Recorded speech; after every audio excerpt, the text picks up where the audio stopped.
사는 게 참 어렵다 생각한 적 여러분은 언제가 마지막이었나요? 딱히 무슨 큰일이 있었던 것도 아니었어요.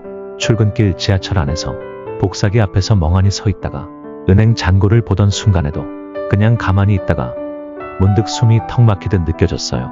이게 내가 살고 있는 삶인가? 그날 밤 방 안불도 켜지 않고 누워 있었어요.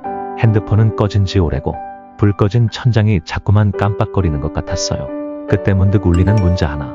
아들, 사는 게 힘들지? 지금 이 순간을 버티고 있는 것도 너 잘하고 있는 거야. 그 짧은 문장을 몇 번이고 다시 읽었어요. 울컥해서 눈물이 나기 전에 난 핸드폰을 엎어버렸어요. 그날 엄마가 그런 말을 했어요. 너 요즘 많이 힘들어 보이더라. 아무 말도 안 해도 그냥 엄마 눈엔 그래 보여. 그 말에 나는 괜찮아만 반복했지만 정작 내가 스스로 괜찮지 않았단 걸 가장 먼저 알아본 사람은 엄마였어요. 첫 번째 말. 주호야, 사는 게 힘들지? 그 말은 지금의 나를 만든 시작이었어요. 잘 버티는 것만으로도 이미 잘하고 있는 거야. 누군가 그 말을 단 한 번이라도 해줬던 사람이 어른이 되어서도 다시 일어설 수 있는 사람이 되는 겁니다. 26이던 어느 시기였습니다. 하루에도 몇 번씩 자소서를 고치고 면접장에서 고개 숙이고 나오던 날들이 이어졌죠. 사람들은 노력하면 언젠가는 된다고 말했지만 그 언젠가는 너무 멀게만 느껴졌습니다. 저는 이미 오래 많이 지쳐 있었습니다. 어느 날 또 한 번 면접에서 떨어진 뒤 집 앞 편의점 유리문 앞에 조용히 주저앉았습니다. 눈물이 나지 않았습니다. 숨이 자꾸 가빠졌고 세상은 이상하리만치 고요하게 느껴졌습니다. 그때 엄마에게 전화가 왔습니다.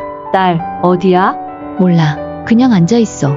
그리고 이어진 엄마의 말은 짧았습니다. 딸, 너무 애쓰지 않아도 돼. 조금 쉬어가. 쉬는 건 게으른 게 아니야. 회복이 필요하다는 뜻이야. 지금도 이미 잘하고 있어. 그 말이 다시 집으로 발걸음을 옮기게 해준 유일한 이유였습니다. 누군가 너 지금 잘하고 있어 라고 말해주지 않았다면 그날도 저는 제 노력을 부끄러워하며 하루를 끝냈을지도 모릅니다. 그 후로 저는 조금씩 숨을 고르며 회복했고 그 회복이 언젠가 제게 다시 용기를 주었습니다. 두 번째 말. 너무 애쓰지 않아도 돼. 어떤 이에게는 그 말 한마디가 다시 숨 쉴 수 있는 틈이 되어줍니다. 그때 저는 모든 게 저만 그런 줄 알았습니다. 친구들은 다 안정된 회사에 들어가 있었고 SNS엔 늘 웃는 얼굴뿐이었죠. 누군가가 자격증 시험에 붙었다는 소식, 어떤 친구는 여행 중이라는 사진을 올릴 때마다 저는 점점 더 작아졌습니다. 저만 멈춰 있는 것 같았습니다. 저만 모자라고, 저만 틀린 사람처럼 느껴졌죠. 하루는 그 마음을 그대로 드러낸 적이 있었습니다. 밥을 먹다가 툭 하고 터져 나온 말이었어요. 나만 이렇게 뒤처진 것 같아. 나만 멍청한가 봐. 아빠는 그날 밥을 먹던 숟가락을 살짝 내려놓고 저를 바라보며 이렇게 말했습니다. 답답하지? 너만 그런 거 아니야. 세상엔 나만 그런 것 같을 때가 가장 외로운 거야. 남들과 비교하지 않아도 괜찮아. 그 말이 그날 제 어깨를 조금 내려놓게 해주었습니다. 다른 사람은 괜찮아 보일 뿐이고 사실은 누구나 자기만의 무게를 안고 있다는 걸 그날 아빠의 말이 처음으로 알려줬습니다. 그때 이후 저는 조금씩 남을 바라보는 눈을 거둬들이기 시작했고 그제야 제 모습도 조금은 더 따뜻하게 볼 수 있었습니다. 세 번째 말. 답답하지? 너만 그런 거 아니야. 그 말은 자신을 미워하던 사람에게 처음으로 건넬 수 있는 용기입니다. 그날은 참 부끄러운 날이었습니다. 회사 첫 프레젠테이션이었는데 준비한 파일을 저장하지 않고 그냥 나와버렸죠. 회의실 한가운데에서 죄송합니다라는 말만 반복하면서 손이 덜덜 떨렸습니다.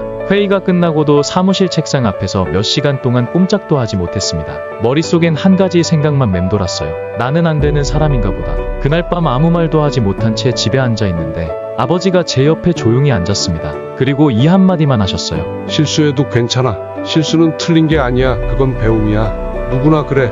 그 말이 그날 밤 제 숨을 진정시켜준 유일한 위로였습니다. 저는 스스로를 너무 몰아붙이고 있었죠. 작은 실수 하나로 제 존재 전체가 틀렸다고 믿고 있었던 겁니다. 하지만 아버지는 그 실수를 통해 제가 뭔가를 배우고 있다고, 그걸로 충분하다고 말해주셨습니다. 그 후로 저는 실수는 해도 되는 거야 라는 생각을 조금씩 제 안에 심어가기 시작했습니다. 네 번째 말.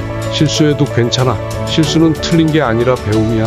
그 말은 자기 자신에게 다시 손을 내밀 수 있게 해주는 따뜻한 허락이었습니다.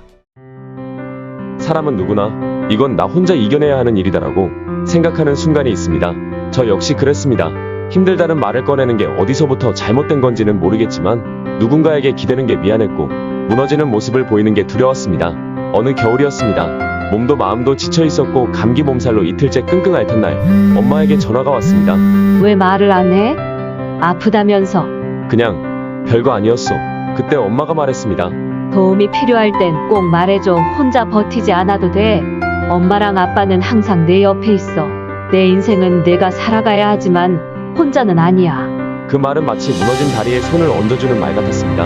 혼자서도 괜찮다고 믿고 있었지만 사실 저는 그 누구보다도 누군가의 손을 기다리고 있었던 거죠. 그날 이후 저는 조금 더 솔직해지기로 마음먹었습니다. 괜찮지 않을 땐 괜찮지 않다고, 힘들 땐 누군가에게 그 말을 꺼내도 된다고.